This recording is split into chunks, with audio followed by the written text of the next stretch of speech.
I thought my wedding rehearsal would be the happiest day of my life, until my parents leaned in with words I'll never forget. The late summer sun hung low over the rolling hills of Napa Valley, casting a warm golden wash over the vineyard that looked more like a dream than a rehearsal dinner. The rows of grapes shimmered in the light like strands of emerald, and the air smelled faintly of lavender from the garden that wrapped around the terrace. This was the exact kind of place I had once promised myself I would get married, a setting that looked timeless, effortless, and unapologetically beautiful. I should have felt only joy, but joy never comes pure when you've been raised by parents like mine. I stood at the edge of the aisle that had been marked out in chalk, my dress swaying lightly in the evening breeze. My bridesmaids giggled behind me, adjusting the straps of their dresses and joking about who would trip first. My heart raced with anticipation and a touch of nerves, but it wasn't the kind of nervousness that came with doubt. It was the kind that comes when a dream you've waited on for years finally starts to materialize. I told myself over and over, this is it. This is the beginning of everything you've worked for. Then I felt it, a soft but firm touch on my arm. My mother's manicured fingers pressed lightly into my skin, and my father loomed just behind her with his permanent half-smile, the kind that never gave away what he was really thinking. They looked like royalty dressed for a portrait, my mother in a silk shawl the color of champagne, my father in a perfectly tailored blazer despite the California heat. To anyone watching, they were the picture of proud parents. To me, they were a storm cloud moving in.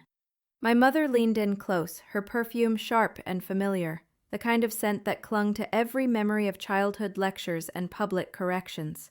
Her voice was low, almost like a whisper meant for just me. "Don't embarrass us," she said, every syllable cutting clean as glass. My father nodded slightly, his hand landing on my shoulder in what might have looked like affection to an outsider, but I knew better. It was pressure. It was expectation wrapped in a gentle disguise. For a second, I thought I misheard. "Don't embarrass us?" The words spun in my head, rearranging themselves into softer possibilities. "Don't overdo it." That drew people to him wherever we went. He looked like the perfect fiancé, the kind of man who could make any family proud. But my mother's gaze hardened all the same. "Since the day you were born with opinions," she said softly, still smiling for anyone watching, as though we were talking about flowers or seating arrangement. My father's hand tightened just slightly on my shoulder. "Sweetheart," he added in a low tone, "just don't make this complicated. Keep it polished. Keep it simple. That's all we ask." My throat burned as I nodded.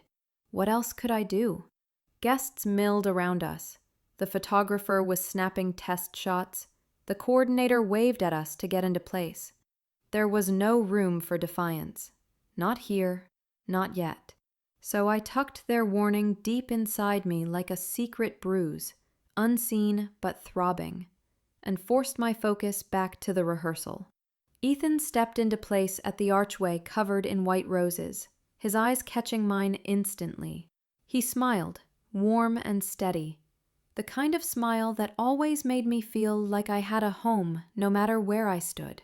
"You okay?" he asked softly, his voice tuned just for me. I wanted to say yes, more than yes, incandescent, but instead I muttered, "My parents are just being themselves." Ethan chuckled, brushing his thumb across the back of my hand. "Then let's be ourselves louder," he whispered. And just like that, the tension inside me loosened. For a moment, it was only us, two people rehearsing a forever we had both chosen. The coordinator ran us through the steps again and again, where to stand, how to turn, when to pause. By the fourth run, the laughter of the bridal party had dulled into exhaustion, and my excitement had thinned into something quieter, more fragile. But when the music played and I caught Ethan's eyes across the aisle, I reminded myself that this wasn't about showmanship. It was about us, always about us. Later, at the rehearsal dinner, the speeches began. My maid of honor told a story about our chaotic college dorm days, earning laughter and a few sentimental sighs. Ethan's best man teased him about his fear of heights, holding up a photo of him gripping a glass. I felt a current shift beneath the surface of the evening. Later, as the guests drifted toward the dance floor, I found Ethan by the bar. He handed me a napkin with a grin. "For the tears you'll deny you cried," he teased. And I laughed because he was right. I always cried at ceremonies. Still, the words my father had spoken clung to me, sticky and sour. "Was that weird?" I asked him, softly. What he said. Ethan tilted his head, thoughtful but not shaken. "Weird is just his way of caring. Don't overthink it." He kissed my forehead, and I let myself believe him, if only for the moment. My mother swooped in soon after, fussing over my hair, adjusting the drape of my dress as though this rehearsal were already a magazine spread. "This picture could end up in the paper," she whispered sharply. "Let's make sure it's perfect." When I finally brushed her hands away and said, "Mom, stop," she froze for half a second, her polished mask cracking before she smoothed it back into place. "Of course," she said tightly. "Do your magic." By the end of the night, as the cafe lights glowed soft above the terrace and the last guests trickled toward their cars, Ethan and I slipped away toward the ridge that overlooked the valley. He wanted to show me the view, to breathe in quiet before the storm of tomorrow. I followed him gladly, my heels clicking on the gravel, my heart desperate for peace. Halfway up the path, as the music faded into a hum behind us, my phone buzzed. I almost ignored it, but the preview line on the screen caught my eye. A number I didn't recognize. A message.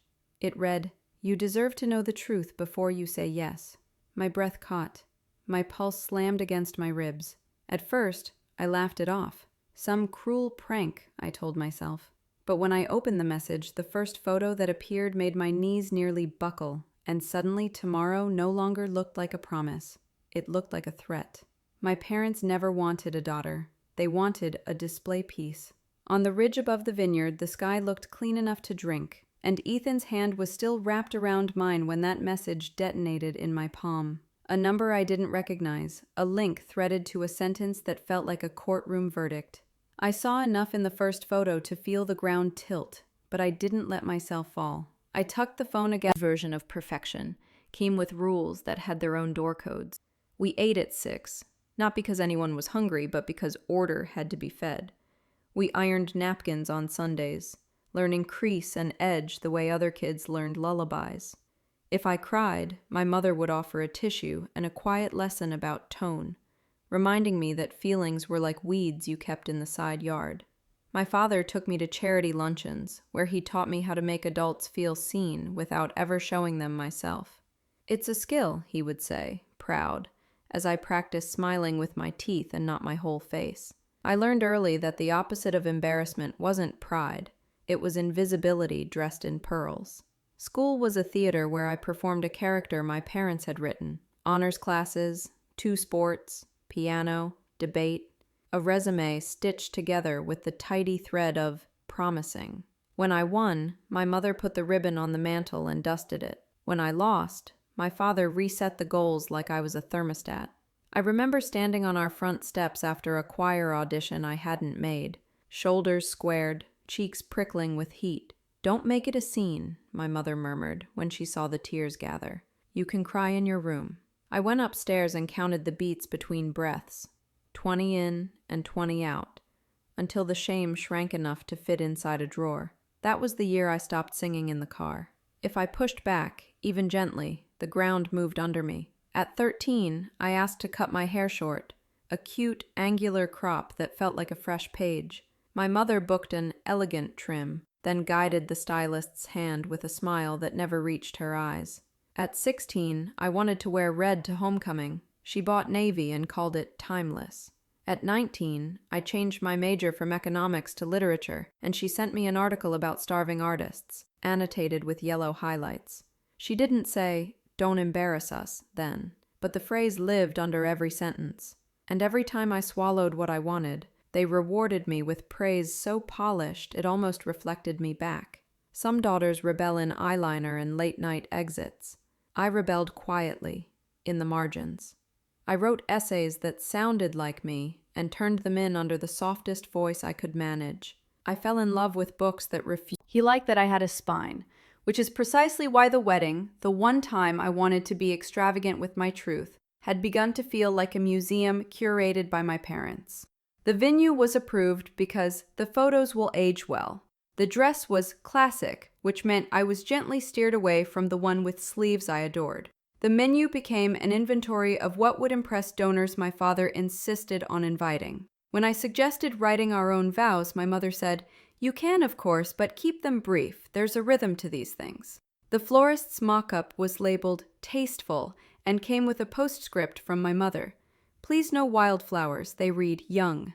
I told myself I was choosing my battles, saving my voice for the moments that mattered, but somewhere in the negotiations I realized I had traded my signature for their monogram. Back on the ridge, with the vineyard glittering below us, the past and present braided together so tightly I could feel the old rules pulsing inside the new dress. The message on my phone was a live wire, but the shock wasn't only in what it showed. It was in how quickly I felt the reflex to hide it. Hide first, explain later, never let the room see you bleed. I slipped the phone into my clutch and told Ethan the view was perfect. He kissed my knuckles like a promise and said tomorrow would be better. I wanted to believe him more than I wanted to breathe. When we returned to the terrace, the choreography of approval resumed. My mother swept toward me, checking my posture as if I were a pillar holding up the roof. "You glow when you listen," she said with a smile that read as advice. My father bent into a conspiratorial posture and handed me a small card with the printed order of toasts, initialed with his neat pen. "Just so you stay on track," he murmured, as if my heart were an unruly drummer. The coordinator clapped for attention and gathered us at the chalked aisle to run the ceremony one more time. Guests formed a loose semicircle of expectation, their faces warmed by the lights, their applause hovering like a cue. The hopeful joy that had sparked when Ethan laced his fingers with mine met the colder air of my parents' world and shrank, the way a candle lowers when a door opens. "Places," the coordinator sang, and the wedding party arranged itself like chess pieces sliding into squares. My mother stood just beyond the trellis. Whisper replayed, that warning shaped like silk. "Don't embarrass us." It sat against the new warning lodged in my clutch, the proof I hadn't yet admitted to myself I'd seen. Shame pooled under my ribs, hot and immediate, and I hated how familiar it felt, how obedient my body was to it. I kept walking, because that is what a good daughter does when the spotlight warms her face. At the arch, Ethan's eyes found mine, steady and uncomplicated, and for a heartbeat I remembered who I was when the room was empty. He squeezed my hand, his thumb tracing the small scar near my knuckle from a high school pottery wheel gone rogue. That tiny imperfection had always charmed him. He said it made me look like someone who worked with her hands, not just her words. I wanted to tell him about the message, the photo, the way it had reached through me like a hook and tugged on everything I thought I knew. But the rehearsal had swallowed us whole, and the script my parents preferred had no lines for interruption. "Again from the top," the coordinator called, and the groomsmen groaned theatrically while the bridesmaids laughed. My mother's smile sharpened. My father consulted his card. Somewhere in the movement, the phone in my clutch buzzed again, insistent, like a truth knocking. I didn't look, not yet. If I looked, I would have to choose between the ceremony I had agreed to and the reality crashing toward it. If I looked, I would have to decide whose embarrassment mattered more, theirs, mine, or the kind that's masqueraded as pride for so long you forget it has another name. The ache that followed wasn't dramatic enough to be cinematic, and wasn't small enough to ignore. It was the ache of understanding that an entire childhood had trained me for this exact moment, to perform, to absorb, to float above the mess with immaculate posture. Even the way I smiled felt inherited, the corners calibrated to reassure donors and pastors and bosses' wives. The vineyard, the lights, the laughter, they weren't a backdrop to my love story tonight. They were the walls of a glass enclosure my parents had built so everyone could admire how well I behaved inside it. The coordinator called for the vows cue, and Ethan leaned closer, whispering that the timing would be tight tomorrow, that he was a little nervous but ready. His kindness undid me, and stitched me back together in the same line bright as a boundary, and understood with a clarity that made my heart thud that this wedding had drifted into their ownership, the way the rest of my life had. Quietly, elegantly, inevitably. And if I didn't turn toward the buzzing truth now, I would be recast forever in a part that fit them better than it fit me. And as the rehearsal began, I realized the spotlight wasn't on me. It was on their expectations. Even before the vows, there were signs this wasn't what it seemed. The rehearsal should have ended with relief, with laughter softening into good nights and everyone drifting away full of food and wine. Instead, I lay in bed staring at the vineyard shadows stretching across the ceiling, the phone on my nightstand humming with the weight of that message I hadn't yet dared to open again. Ethan slept beside me, his arm draped across my waist, steady and warm, a rhythm that almost lulled me into forgetting. But every time I closed my eyes, I saw my mother's tightened smile, my father's pointed words, and the sharp warning nestled inside my clutch. I wanted to believe the unease would vanish in the morning light, but I had lived with my parents long enough to know that silence was never neutral. It was strategy. By morning, the air in the suite was thick with perfume and steam from curling irons. My bridesmaids filled the room with chatter, sipping mimosas, snapping pictures, pretending nerves didn't exist. When Ethan stopped by with coffee, the girls squealed at how sweet he was, how lucky I was. He kissed my cheek and slipped back out, but not before I caught it. A flicker in his expression when he glanced toward the hallway where my parents were standing. A tightening around his jaw. A hesitation in his step, gone so quickly I almost convinced myself I imagined it. Almost. I watched through the mirror as my father leaned in close to Ethan, his hand firm on his shoulder. They spoke in hushed tones too soft to catch, and when Ethan returned to the room later, his smile looked rehearsed. "Just wedding logistics," he said when I asked, brushing my question aside with the kind of charm that usually reassured me. But this time, something in the casualness pressed a hand to my arm with that same gentle restraint she'd used my entire life. "Focus on smiling," she said softly, as if joy were a duty I was failing to perform. "It's your big day. Don't get distracted." Her tone carried the finality of a judge's gavel. Ethan was no better. When I asked him directly what my father had said earlier, he laughed, pulling me close in front of the guests.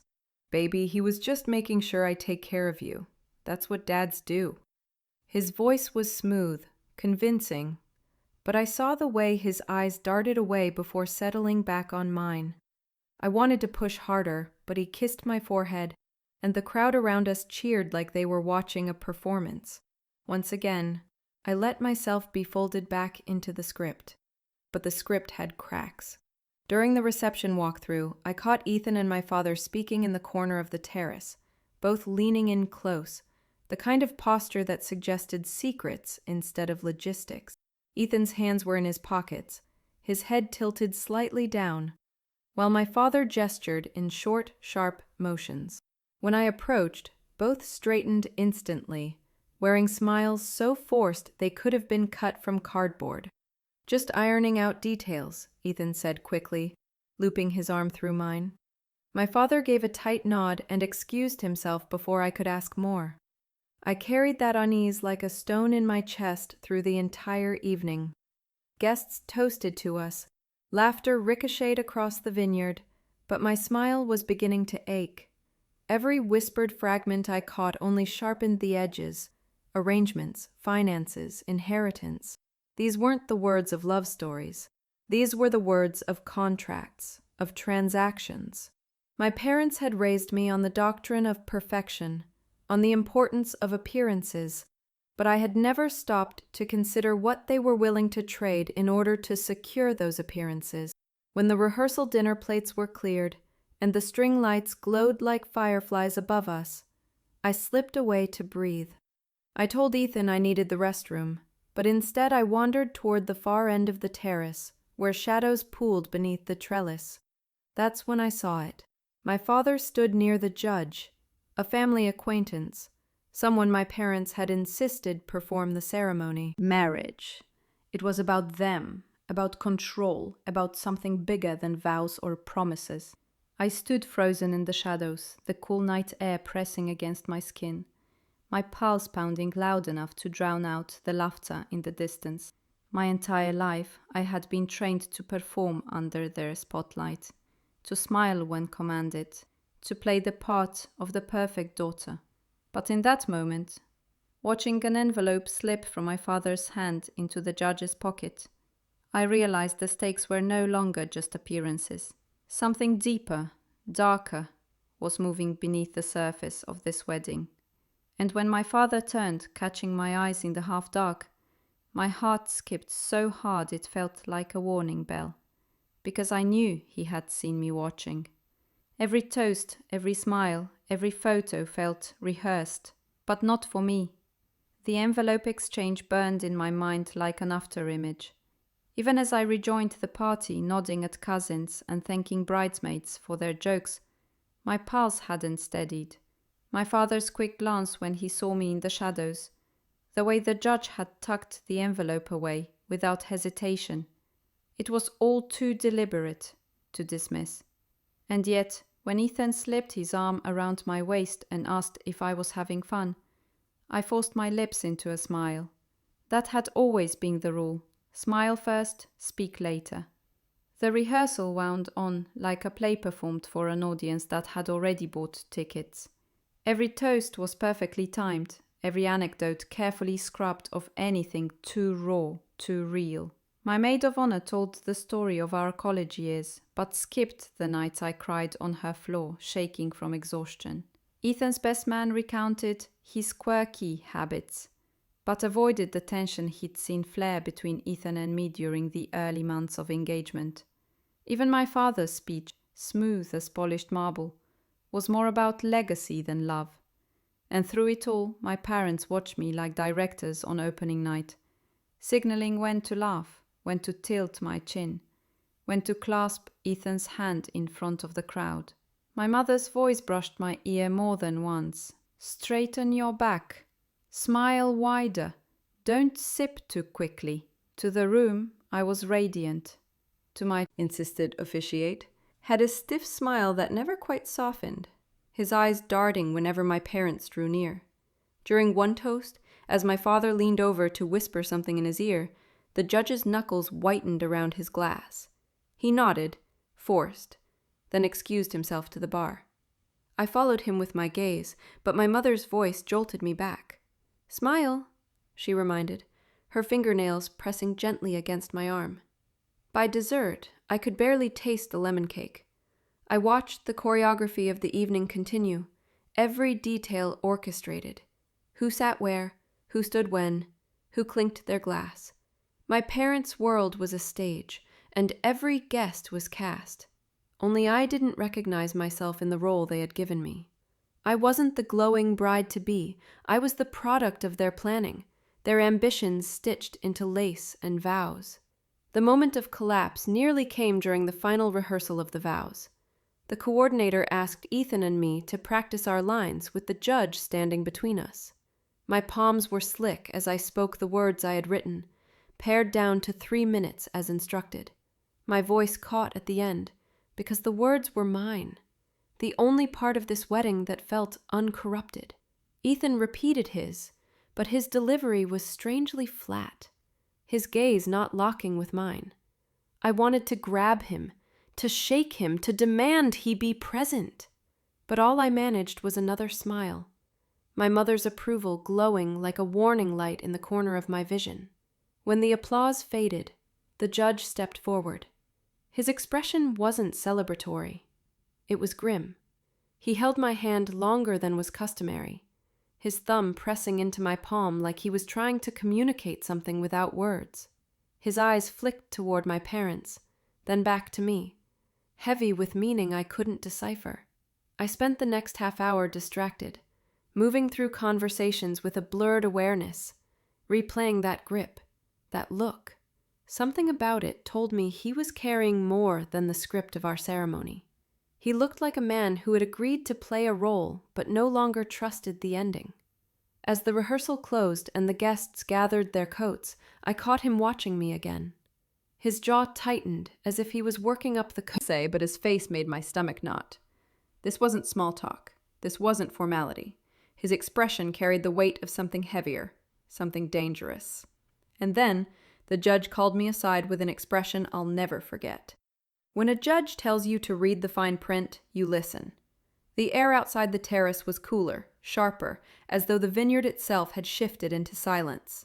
I stood with the judge under the shadow of the trellis, the faint hum of laughter and clinking glasses drifting from the reception behind us. His expression was taut, the kind of face you expect in a courtroom after a verdict, not at a wedding rehearsal. He lowered his voice, leaning in closer than politeness allowed. "I want to give you a word of advice," he said, his tone steady but laced with something urgent. "When you sign the documents tomorrow, read everything. Don't just initial where they tell you. Read every line." For a moment, his words didn't compute. Wedding documents? Marriage license forms? My brain scrambled, trying to translate the weight in his tone into something ordinary. Routine, I told myself, just routine legal caution. Judges probably said things like this all the time. But his eyes were unblinking, fixed on me like he was willing me to understand something he couldn't say outright. I swallowed, forcing a small laugh. "It's just paperwork," I whispered back. "A license, vows, nothing complicated." His jaw tightened. "Nothing about this feels routine," he murmured. He glanced back toward the terrace where my father was still holding court with Ethan's relatives, and my mother was directing a photographer like she owned the vineyard. The judge's voice dropped even lower. "I can't tell you more. Just protect yourself." Before I could press him, footsteps approached. My mother's heels clicked against the stone, sharp as punctuation, and my father followed just behind her. Their smiles were wide, practiced, gleaming for the guests who trailed near the doorway. But when their eyes fell on me and the judge standing in the shadows, I felt the temperature drop. "What's going on here?" my mother asked sweetly, though her eyes were already narrowing. The sweetness was a performance. The steel beneath it was for me. "Just clarifying tomorrow's procedures," the judge replied smoothly, stepping back into a posture of formality. "Standard reminder." Watching. And soon others joined in, as if my confusion had been the punchline to a joke. Their laughter wrapped around me like a trap. Heat rose to my cheeks. I felt exposed, childish, like the girl who once cried on the steps after losing that choir audition only to be told to do it privately. My parents had a way of shrinking me until I barely recognized myself. I glanced at Ethan across the terrace, hoping for rescue, but he was mid-conversation with one of his uncles, laughing at some story I couldn't hear. He didn't see the tightness in my shoulders. He didn't notice the way my hands trembled.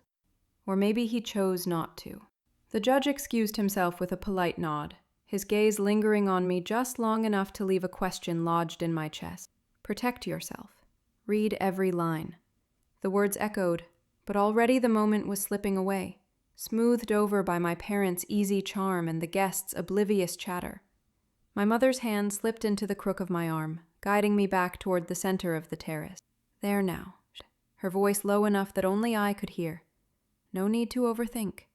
You have one job tomorrow. Smile and look beautiful." Her nails pressed lightly into my skin, just shy of leaving marks. Something inside me bristled. I wanted to shake her off, to shout that this wasn't theater, that I wasn't her porcelain doll. But decades of conditioning wrapped tighter around me than her grip ever could. So I smiled, brittle but convincing, and let her steer me back into the lights. The rest of the evening unfolded in a blur. More toasts, more laughter, more photographs staged at angles that pleased my mother. Every time I tried to pull Ethan aside, another guest appeared. Another relative demanded our attention. Another detail required approval. My words clogged in my throat, drowning in champagne and expectation. By the time the night wound down, I felt like a mannequin, stiff and hollow, waiting for the curtain to fall. As the final guests drifted toward the parking lot, my parents closed in once more. My father clapped Ethan on the back, speaking words I couldn't catch, while my mother leaned close to me, her smile gleaming for the benefit of the photographer still snapping envelopes slipping from my father's hand. The way the judge's eyes had flicked from me to my parents, as if there were rules being followed that I hadn't signed on to. The vineyard had grown beautiful and strange at once, like a postcard with something sinister in the margins. When Ethan and I finally stepped away from the cluster of goodnights, he reached for my hand, squeezing gently, his breath still warm with laughter. He looked at me with the practiced tenderness that had made me fall for him, that porch-light comfort I could find from a mile away. But tonight his gaze slid off mine too fast, as though there were a weight behind his eyes he wouldn't show me. He kissed my forehead as if that were enough to seal the crack forming between us, then excused himself to check on his uncle's ride. I watched him cross the gravel as my parents approached again with that perfectly synchronized walk, two halves of a single polished intention. Growing up, their intention had been everywhere, the invisible line I was taught not to cross. At 12, when I asked to join a youth theater program my English teacher had recommended, my father smiled and explained that college admissions committees valued substance over spectacle, then steered me toward debate with the same gentle gravity he used for dinner seating plans. At 15, when I liked a boy who made coffee after school and smelled like sawdust and cinnamon, my mother asked for his last name and discovered his parents rented a house 2 streets over. She began inviting other families to dinner, families whose sons wore collared shirts without being asked, and soon my afternoons filled themselves with study groups I hadn't requested. By 17, I had learned to anticipate their concerns and translate them into prohibitions, to breathe around the shape of their expectations the way you learn to breathe around a tight dress. Money made their rules move faster. My college fund had strings braided through it so neatly you couldn't see them until you tugged, and then it was too late to unknot. When I considered a semester abroad in Florence, my mother positioned her worry like a bouquet. Travel was lovely, darling, but what if I lost momentum?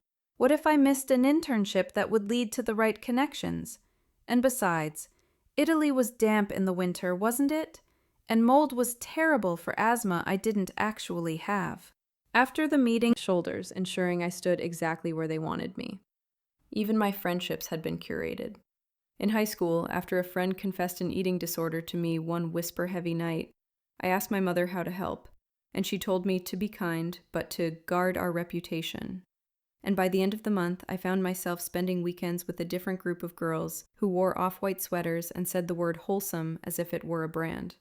In college, I brought home a roommate whose parents were public school teachers in Ohio, and while my mother fussed over her with real warmth, I noticed the way she eased our visitor toward stories about my scholarships and summer placements, nudging the conversation around so the light landed on me.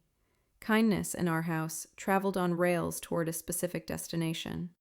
After the nonprofit, I worked at a public policy startup where I built relationships like bridges, and for a while I felt a real self forming, one with calluses and laughter lines. Then I introduced my boyfriend at the time, Marcus, a thoughtful PhD student whose apartment was full of plants and annotated books, and my parents' smiles never reached their eyes again. Within 6 months, after a series of miscommunications and a suspiciously timed rumor at his department, Marcus left for a fellowship on the other side of the country. Long distance reveals what wouldn't have lasted, my mother consoled, and my father sent me an article about shared values in long-term happiness. Years later, when I ran into a mutual friend who casually mentioned an anonymous, concerned alum had contacted the department chair about Marcus's professional boundaries, just as our relationship became serious, a cold understanding slid through me. I never asked my parents. I didn't need to. The world bent in their direction, and I had been trained to call that wind destiny. All of this lived under my skin as Ethan returned from the driveway, as he nuzzled my temple and told me our room had chocolates on the pillows like a little joke from the staff. He was sweet, present, familiar. He was also, for the first time, slightly abstract, as though the outline of him had been sketched by someone else. My parents hovered just behind us, and when I took a step away, they closed the distance with ceremony talk that sounded innocuous and felt like reins. The judge's warning rippled through the small talk. Read every line. What lines? We had planned a straightforward wedding. Vows meant financial stewardship, as if there were a script in circulation and we were behind on our lines. That was the moment the history of all the quiet manipulations rearranged itself into a larger, uglier picture. My parents didn't just want a perfect evening. a tidy photo for the society page, a daughter who made them look successful in the backdrop of their social orbit. They wanted alignment. They wanted leverage. They wanted to guarantee a future in which their decisions continued to move the furniture of my life whether I was in the room or not. This marriage wasn't just a union to be celebrated, it was a merger to be managed. I tried to speak to Ethan alone, to ask a question that would break the surface without shattering it. But people kept arriving in the space between us, gliding in with compliments about my dress rehearsal look and inquiries about the wine selection. I smiled, my mouth shaping agreeable words while my mind raced through old moments I'd written off as coincidence. The dinner where my father had asked Ethan, casual as golf chatter, about his position at the firm and the trajectory of partnership. The afternoon my mother introduced Ethan to a family friend who sat on a bank's regional board and asked him the kind of questions that felt like an interview disguised as a toast. The night I overheard my parents, their voices muted but crisp, referring to Ethan as solid, as if they were evaluating a piece of furniture for its stability and not talking about the man I loved. When we finally threaded through the thinning crowd to fetch my wrap from the coat room, I told Ethan I needed 5 minutes without anyone else. He nodded, a little too quickly, then glanced toward the terrace. "I'll be right there," he said. "Your dad wants me for a second." He kissed my cheek, the gesture quick and public, and before I could answer he had already turned back, his shoulders squared like a man walking into a meeting he couldn't reschedule. The coat room smelled faintly of cedar and starch. I stood among the garments and breathed, counting to 20 in and 20 out the way I used to after choir auditions, letting my heartbeat settle enough to think. In the mirror above the valet desk, my face looked exactly like the one my mother trained me to wear. Composed, luminous, correct. I wanted to peel it off. I wanted the skin underneath to show. Through the open doorway, but the years of being trained to hear the subtext in rooms had taught me to listen through the wall. "I understand the structure," Ethan was saying, the words slow, the syllables measured as though he were reading from a document. "I just didn't realize the timeline was accelerated." My father's reply came wrapped in warmth, the kind that sounds like advice and lands like a directive. "These things move with opportunity. The board meets next quarter. It's ideal if everything is settled before then. You'll be taken care of." Ethan exhaled, a sound between a sigh and surrender. "And she knows?" he asked, so quietly I might have imagined the tremor in his voice. A pause stretched. I could feel it in my throat. "She trusts you," my father said, and I heard the gentle clap on Ethan's shoulder, the same motion he'd used on me 1,000 times to steer me toward the version of myself that photographed well. The silence that followed was louder than the reception had been all night. I didn't move. I didn't breathe. The coat room blurred at the edges, my reflection hovering like a stranger who bore an unfortunate resemblance to me. 100 flashbacks surged in my chest. The boy with sawdust hair I was maneuvered away from. The fellowship rumor that repositioned Marcus. The spreadsheet that turned Florence into a poor choice. The familiar pattern of a decision presented as my own after it had already been made elsewhere. I stepped back from the mirror, suddenly cold, a fine shiver moving through me as if the climate had shifted inside the building. Their footsteps drew closer. An instinct pinned me where I stood, the old choreography taking my wrists. It would be easy to step out into the corridor and let the conversation dissolve into pleasantries, to accept Ethan's quick kiss and my father's practiced charm, and tell myself I had imagined the words. It would be easy to keep the peace and let the night tuck itself into the album I had been given since birth. It would also be a betrayal of the judge's warning, of the scar on my knuckle Ethan loved, of the version of me that still sang in cars when the highway was empty. I eased the coat room door a fraction wider, enough to see the silhouettes pause under the sconce light. My father's immaculate profile and Ethan between us suddenly felt like a costume, something he wore in front of me but took off when the audience was gone. I replayed the sound of his voice, low and careful, laced with words that had nothing to do with love and everything to do with leverage, money, timeline, structure. The very language I had grown up hearing in my parents' house, always spoken behind closed doors, never meant for me. And now my fiancé was speaking it too. That night in the suite, I pretended to be asleep when Ethan came in. He moved quietly, as though not to wake me, but there was no softness in the way he set down his watch on the dresser, no affection in the way he pulled the covers over himself. His body turned away from me, shoulders tense, and for the first time I felt like I was lying beside a stranger who had learned to mimic the man I loved. The morning of the wedding rehearsal ceremony began with photographs and champagne flutes. In front of others, Ethan was flawless. He charmed my bridesmaids with inside jokes, made my uncles laugh until their faces turned red, even impressed the caterer by complimenting the spice balance in the hors d'oeuvres. People adored him. They saw the man I had fallen for years ago, charismatic, attentive, steady. But when I caught his gaze in the reflection of the mirror as I adjusted my veil, his eyes looked distant, colder, almost calculating. Red flags I had ignored for months, maybe years, began to stitch themselves together into something undeniable. Ethan always brushed off financial conversations, even when we needed to make choices about our shared future. He insisted his firm handled everything, that I didn't need to stress about details.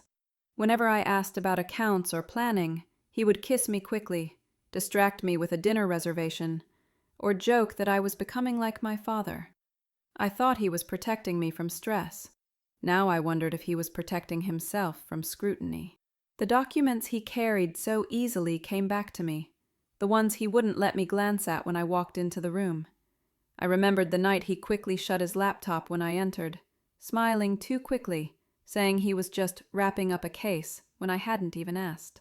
I remembered the way he deflected questions about the timeline of our engagement, how quickly he had warmed to my parents, despite knowing the complicated history. Lips brushed my cheek before I could answer, and the people standing nearby clapped as if they had witnessed something. My question evaporated beneath their applause. Later, as the rehearsal unfolded, my parents circled me like guardians of a script. Every time my smile wavered, my mother's hand touched my back, guiding me upright. Every time my eyes lingered on Ethan too long, my father cleared his throat as though to remind me that posture mattered more than suspicion. When I whispered again that something didn't feel right, my mother's eyes flashed, and she repeated the words she always used when I tried to step off her stage. "Don't embarrass us." Their control and Ethan's distance pressed against me like invisible walls. I felt the crushing shame of being cornered, of knowing that my doubts were valid, but being told, in every tone and gesture, to silence them. My parents wanted perfection.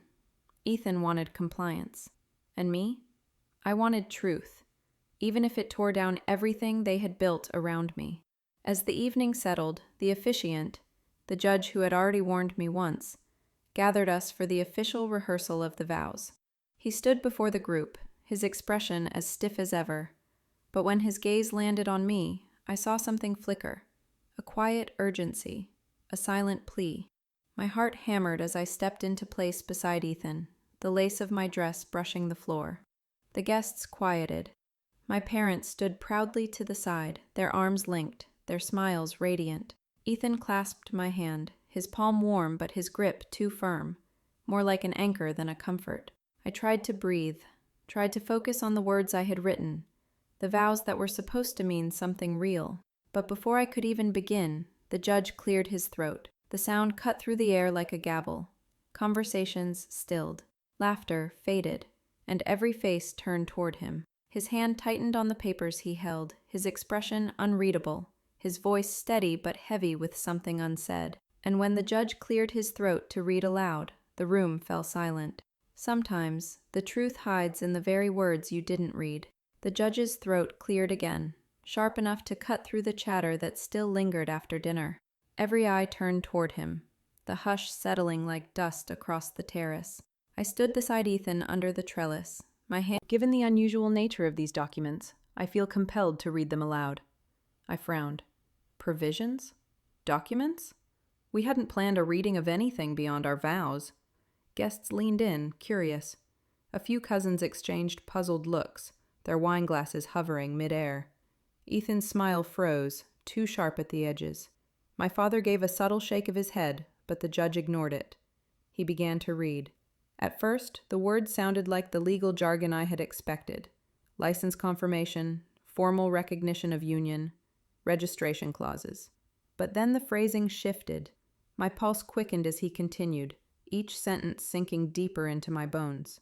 All assets, liquid and fixed, acquired or inherited, to be transferred under joint stewardship, with final authority deferred to the husband in matters deemed financial or strategic. A murmur rippled through the guests. My mouth went dry. Final authority? My chest tightened as the judge kept reading, his voice steady, his eyes glancing toward me with what looked like apology. Inheritance shares consolidated, with oversight retained by existing trustees, until such time as conditions of obedience and representation are satisfied. Obedience. Representation. Words that did not belong in vows. Words that tasted of control and contracts and the invisible bars of a cage. My stomach turned. Around me, whispers grew louder, fragments cutting through the night air. Obedience? Inheritance? What is this? I looked at Ethan, but he wouldn't meet my eyes. His jaw was set, his gaze fixed on the papers, his silence heavier than any explanation could. My parents stood perfectly still, their faces arranged in expressions of mild confusion, like actors pretending not to know their lines were being read too soon. The judge pressed on. Any deviation from agreed-upon duties, public or private, shall be grounds for intervention by trustees and representatives, with authority to redirect resources accordingly.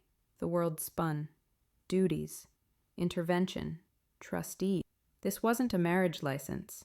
This was a contract, one that tethered me to roles I had never agreed to play, one that turned vows into terms of service. My ears roared with the sound of my own blood, shame and fury. Judge's voice faltered just slightly before he finished the clause.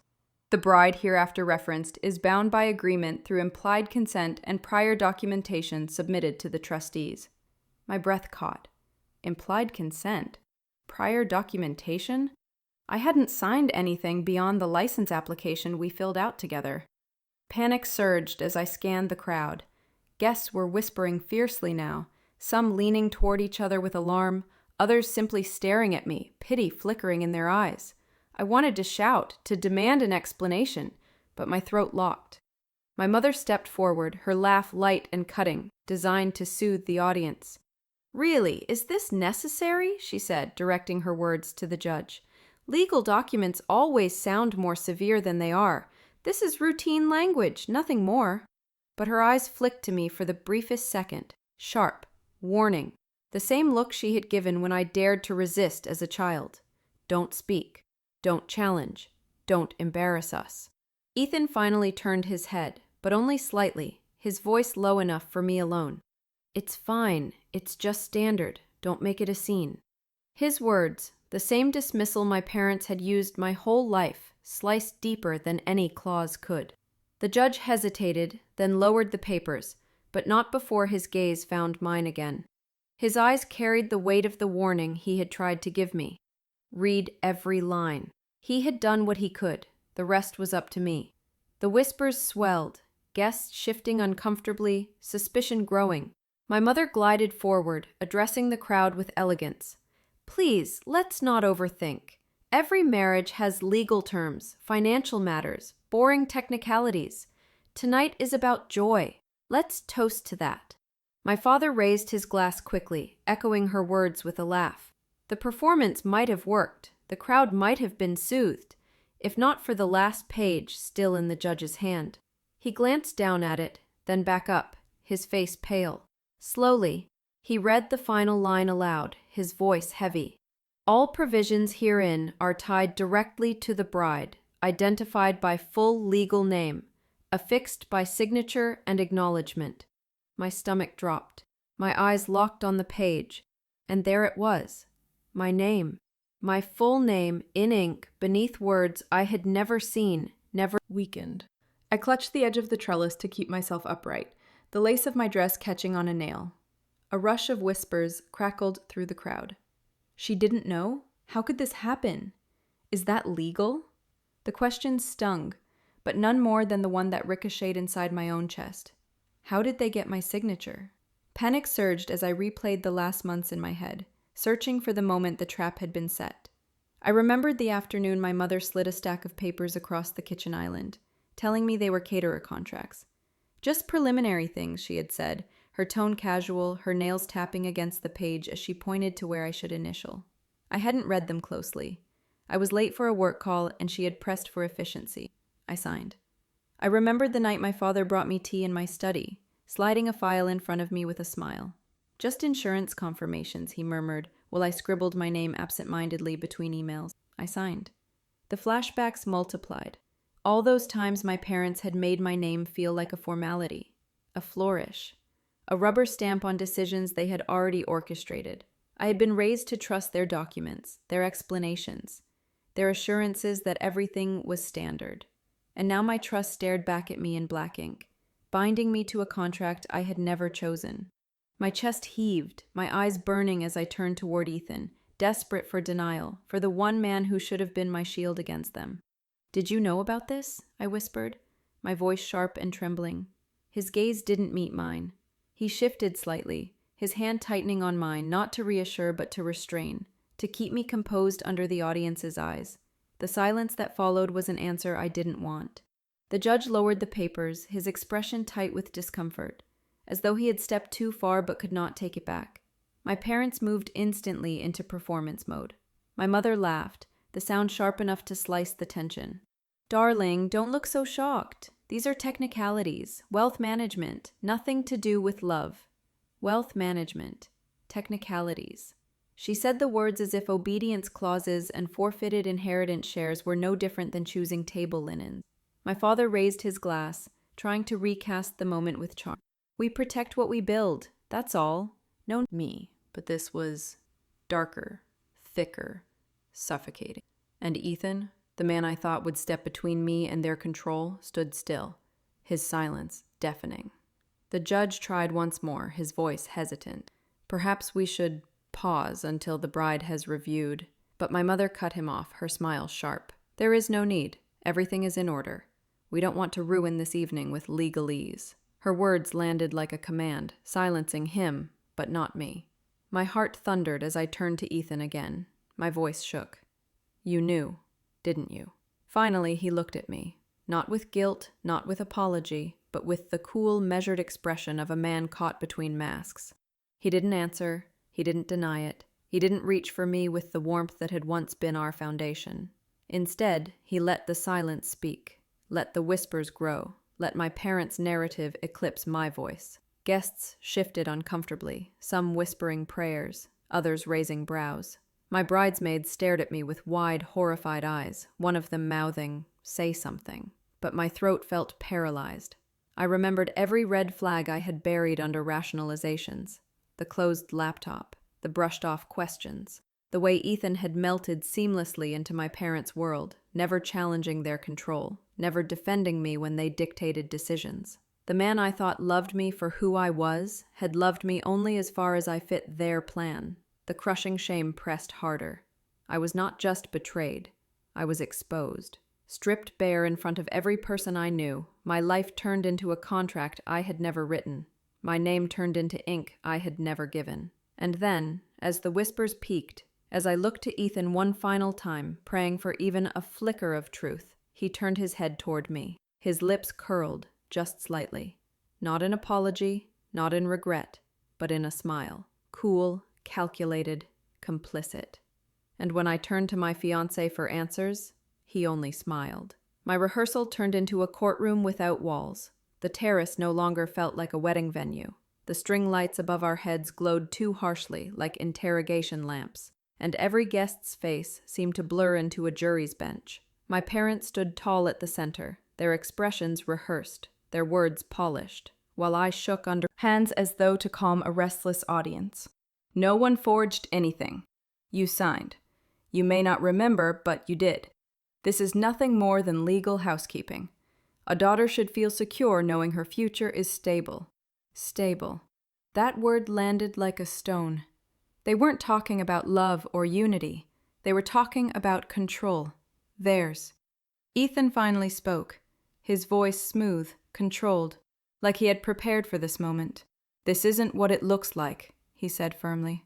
"It's for stability, for us, for our future. Every couple needs structure." My heart twisted. Structure, I repeated, choking on the word. This isn't structure, this is a prison sentence. The crowd shifted restlessly. My bridesmaids looked at each other, unsure whether to step in or stay silent. Relatives whispered furiously, their eyes darting between me and my parents as though afraid to choose sides. My mother's voice sliced through the murmurs. Stop dramatizing. You've always had a flair for theatrics. This is about preserving what's rightfully ours, what you'll inherit one day. We're protecting you from yourself. Protecting me from myself. The phrase dripped with the same condescension she had wielded my entire life. I felt the crushing shame of every time she had silenced me, reshaped me, performed me like a doll at dinner parties. Now in front of everyone I loved, she did it again. Except this time the stakes were my life. I turned to Ethan, desperate for something, anything human in him. You knew, I whispered, the tremor in my voice betraying how much I wanted him to say no. His silence was worse than confirmation. He simply straightened his tie, eyes avoiding mine, and said flatly, "It's not a big deal." The words landed like a slap. Not a big deal. Guests gasped again, the tension rising until the terrace buzzed with unease. Some looked horrified, others shook their heads, muttering about family politics, about old money, about how these things happen. My humiliation grew, burning hot across my skin. I had been gaslit in private for years, but now the gaslight burned under the scrutiny of 100 eyes. The judge cleared his throat again, his discomfort now impossible to hide. His hands gripped the documents tightly. His under misrepresentation is not binding. The crowd erupted into whispers again, louder now, a storm of disbelief and curiosity. My heart pounded as I felt the ground tilt. My parents' grip on the narrative was slipping, their polished composure beginning to crack under the weight of the judge's words. My mother hissed at me through clenched teeth, her smile never faltering for the audience. "Stop this now. You will not humiliate us." Humiliate us. The refrain of my life. But for once, I wasn't the one shrinking under it. The guests were watching them now, questioning, doubting. I could feel the shift, the tilt of the power dynamic they had always controlled so flawlessly. I stood taller, though my knees shook. "I won't sign my life away," I said, my voice trembling but loud enough to carry. Gasps broke through the crowd again, some supportive, some scandalized. My father's face reddened, his jaw tight. "You don't understand what you're saying." "I understand enough," I shot back. "You stole my name. You stole my choice." The judge took a deep breath, his expression firm now, the hesitation gone. He lifted the document high enough for the audience to see. His voice rang out across the terrace, louder than before, steady and undeniable. "This clause," he said, "is not just unusual, it's illegal. When the law enters your wedding, love leaves." The judge's voice cracked through the vineyard air like thunder. Illegal. The word hung above us, heavier than the chandeliers strung between the terrace beams. Guests shifted in their seats, some whispering prayers, others leaning in with morbid curiosity. My parents froze. For the first time all evening, their composure slipped. My mother's smile wavered, her jaw tightening. My father's hand flexed at his side, the way it always did before he delivered a final blow in an argument. The judge lowered the document slightly, but his gaze remained firm. "There are serious concerns here," he said. "Potential fraud, coercion, at the very least, misrepresentation. A marriage cannot proceed on terms like these." His voice carried not only authority but something else, a quiet defiance, as if he had chosen to risk his place in this carefully curated show. Gasps and murmurs surged again. "Fraud?" someone whispered loudly enough to echo. "At a wedding?" Another voice, "Remember, but she signed. Don't turn this into drama." The gaslighting was as familiar as my own name. But for once it didn't land. Not after the envelope. Not after Ethan's silence. Not after seeing my name where it didn't belong. The truth had been forced into the light, and no amount of polish could disguise it now. Ethan's voice sliced through the noise, harder than I had ever heard it. "This is outrageous," he snapped. "This is a private family matter. It has nothing to do with law or fraud. It's about stability, about making sure everything runs smoothly. Smoothly. The word tasted like poison. My stomach churned as I realized what I had refused to see. Ethan wasn't just complicit, he was invested. He had been working with them, not against them. His allegiance was not to me, but to the promise of money, security, and a future my parents had mapped for him long before I stepped onto this aisle. I whispered, half to myself, half to him, "So this is what we are? A deal?" He didn't deny it. He only clenched his jaw, his silence confirming what his words could not. The judge raised his hand, silencing the room once more. "What I see here," he said carefully, "is a young woman being pressured into a union under terms she never knowingly accepted. If that is the case, this ceremony cannot lawfully continue." The word "cannot" sent a shiver down my spine.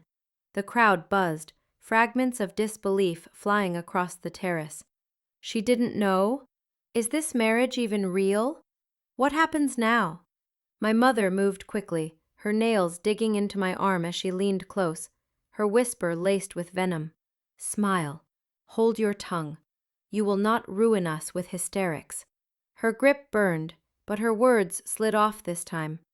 The cracks in their performance were visible now, and everyone could see them.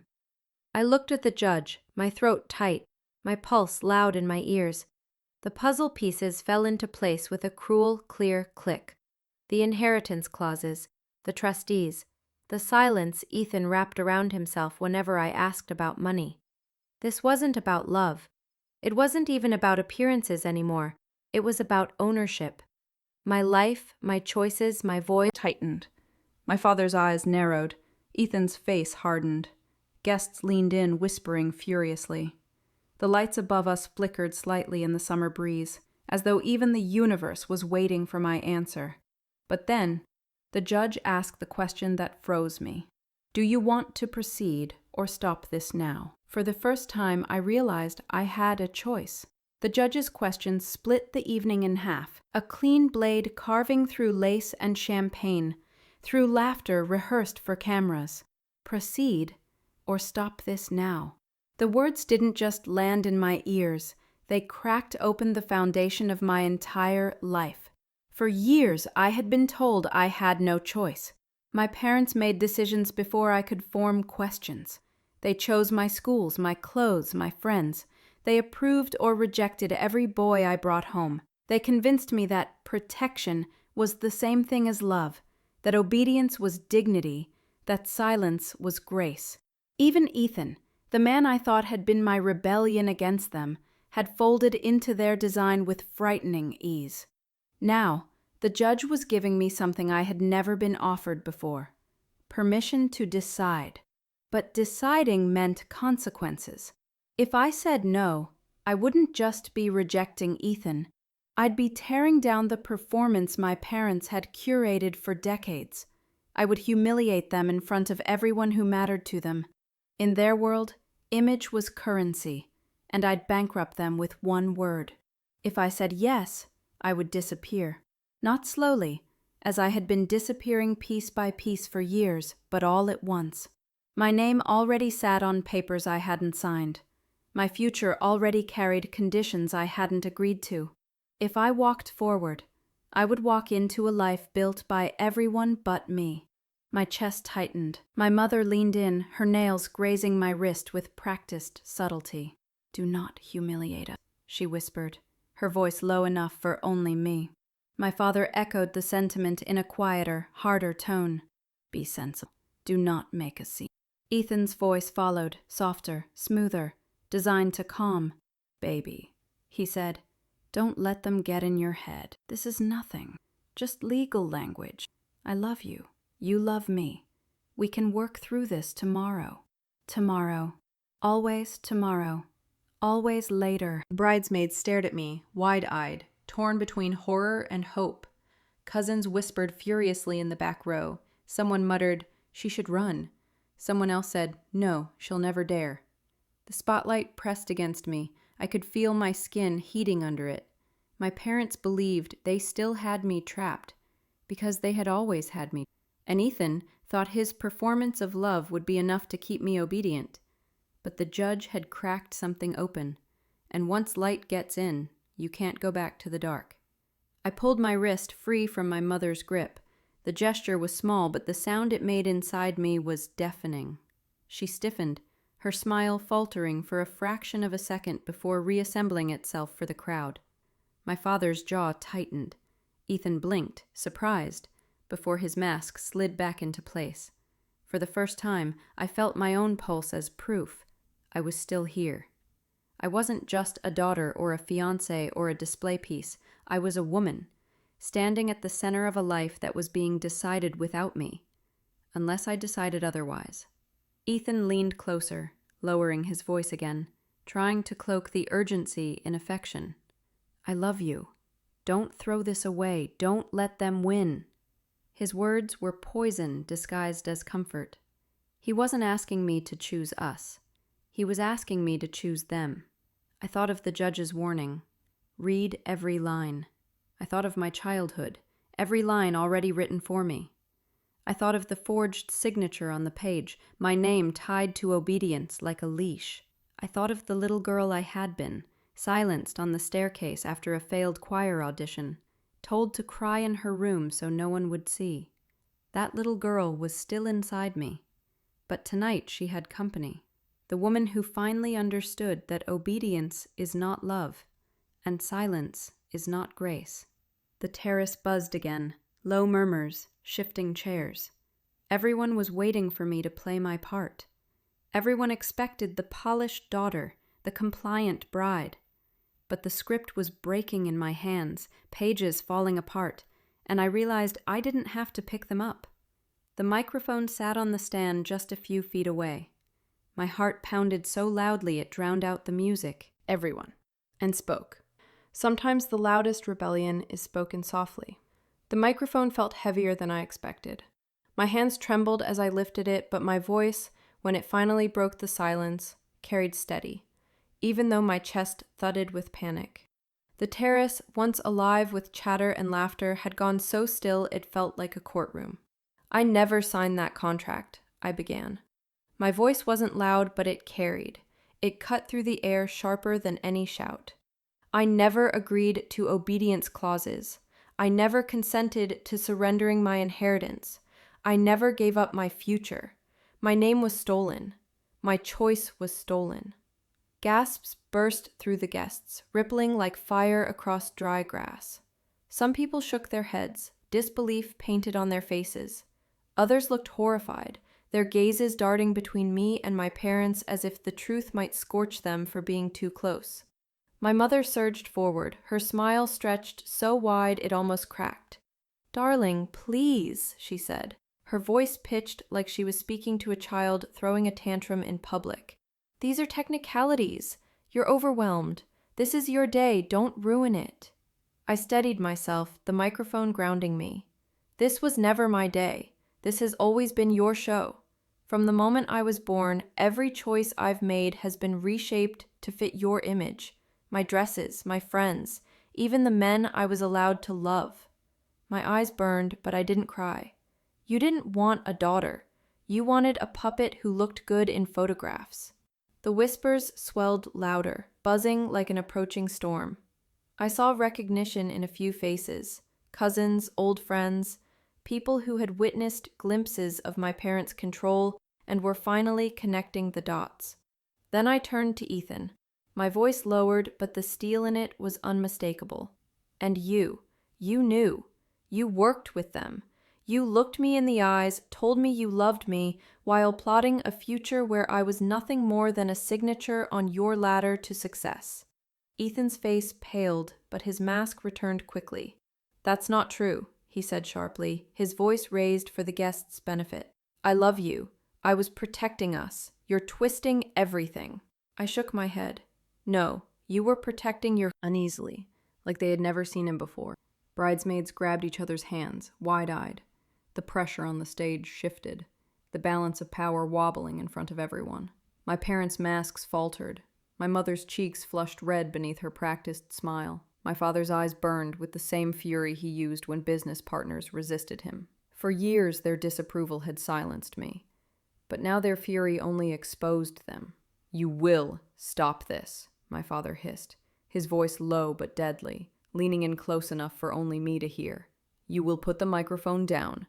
You will smile. You will walk back into line, or you will regret this." I met his eyes for the first time without shrinking. My voice, though quiet, cut sharper than his threat. "I already regret every year I spent obeying you." Gasps again. Someone clapped nervously before stopping, silenced by the weight of the moment. My mother's mask finally cracked. "You're humiliating us," she spat under her. "No," I said clearly, lifting the microphone so the whole terrace could hear. "You humiliated yourselves the moment you forged my name. The moment you treated your daughter like a contract to be negotiated.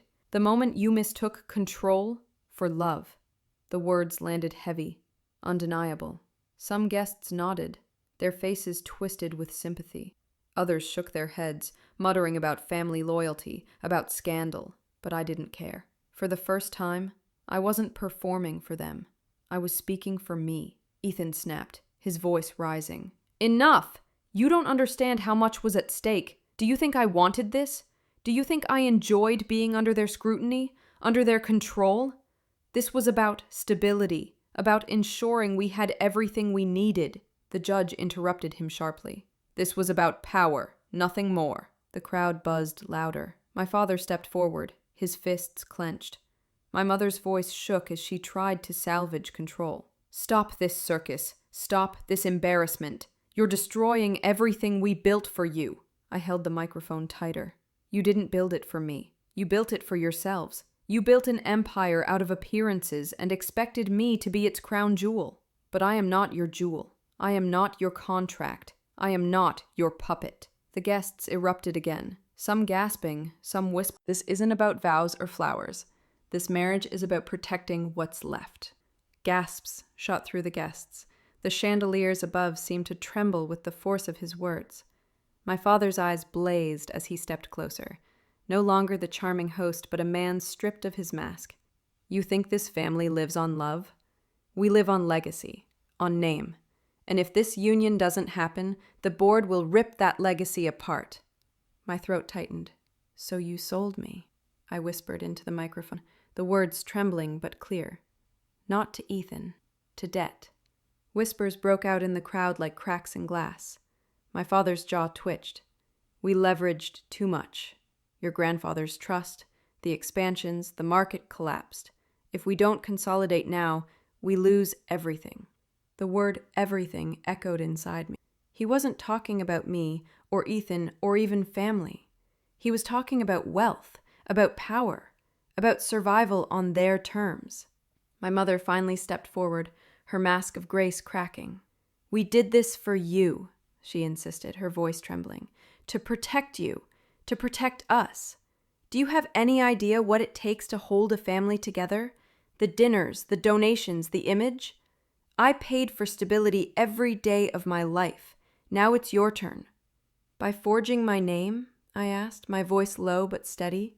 "By locking me into obedience like a cage?" Her eyes flashed. "It's not a cage. It's protection." But the guests weren't convinced. I could feel their unease spreading like smoke. And Ethan moved closer, his expression polished as if rehearsed. "Let's be reasonable," he said smoothly. "Your father's right. I've been working with the trustees for months to make sure everything runs smoothly. This isn't betrayal. It's strategy." The air left my lungs. "Months?" I asked, my voice breaking. "Before you even proposed?" Ethan faltered, just for a second. That second was enough. The terrace exhaled as if they all saw it at once. The truth written in his hesitation. I stepped back as he reached for me. His fingers closed on empty air. "You told me love was the plan." His words didn't land.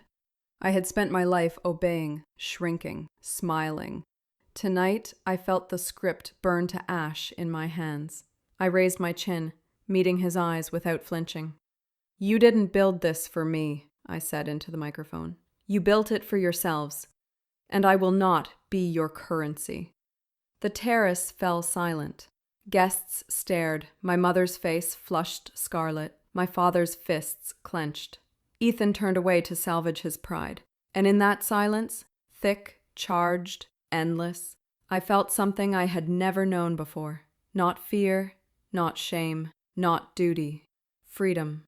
And in that silence, I realized I was finally free. Sometimes betrayal isn't the end, it's the beginning. The terrace was no longer a stage for celebration. It was the ruins of a performance that had collapsed under its own weight. Guests drifted away in uneasy clusters, some whispering furiously, others silent, clutching their coats like shields. The flowers drooped, the music had long since stopped, and the night air carried only the hum of what had been revealed. I stood near the trellis, still in my dress, the silk heavy with the residue of humiliation and rage, but also something new. For the first time in my life, I wasn't thinking about how to make my parents proud, or how to avoid embarrassing them. I wasn't even thinking about Ethan. I was thinking about me, what I wanted, what I deserved, and what I had nearly lost forever. The judge approached quietly, holding the folio of papers that had detonated the evening. His face was tired, but his voice was steady. "I'll be filing a report," he said. "You'll need legal counsel, independent counsel, not anyone recommended by them."